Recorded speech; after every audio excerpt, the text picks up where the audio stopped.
হ্যাঁ, নতুন জামা খুলে নদীতে স্নান করব। ওই দেখছিস পাগল আজকেও আসছে। হ্যাঁ, নতুন জামা পরে আসছে। চল আজকে মজা দেখাবো। হ্যাঁ, খুলে রাখি, স্নান করে পরবো। হ্যাঁ,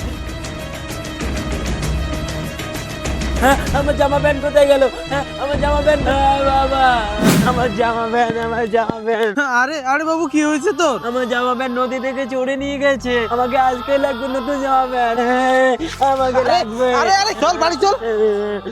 বারংবার বলেছি যে তুমি এই পাগল ছেলেকে নদীতে স্নান করতে পাঠাবে না। মা, আমার নতুন জামা প্যান্ট হারিয়ে গেছে, আমাকে কিনে দাও। হ্যাঁ। ঠিক আছে রে বাবা, তোর বাবা তোকে এনে দিবে তো।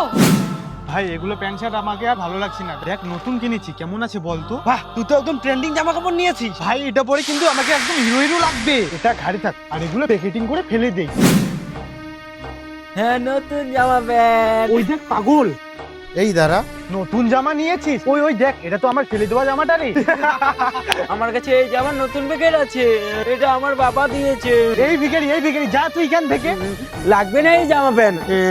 রাজেশ বুঝতে পেরে গেল নাকি এগুলো যে আমি? এগুলো কি ফেললেন ভাই? জামা কাপড়? যা যা নিয়ে যা গোল। আরে ভাই, পাগলের সাথে এরকম বলা কি আমাদের ঠিক হলো? আর ভাই, ও তো একটা পাগল, ওর সাথে আমরা খুবই খারাপ ব্যবহার করতেছি। আরে না না, আমি এমনি বলেছিলাম, তোর সাথে তো আমি ইয়ার্কি করলাম। আর দেখ এগুলো আমি নদীর বাড়ি পেয়েছি, কার হতে পারে বলতো? হ্যাঁ, হ্যাঁ, আমার জামা প্যান্ট পেয়ে গেছি, 2 চেন হয়ে গেল আমার। ভালো কাজ করে মনে শান্তিটাই আলাদা। এই ভাইয়ের জন্য 10,000 লাইক কমপ্লিট করে দেবেন।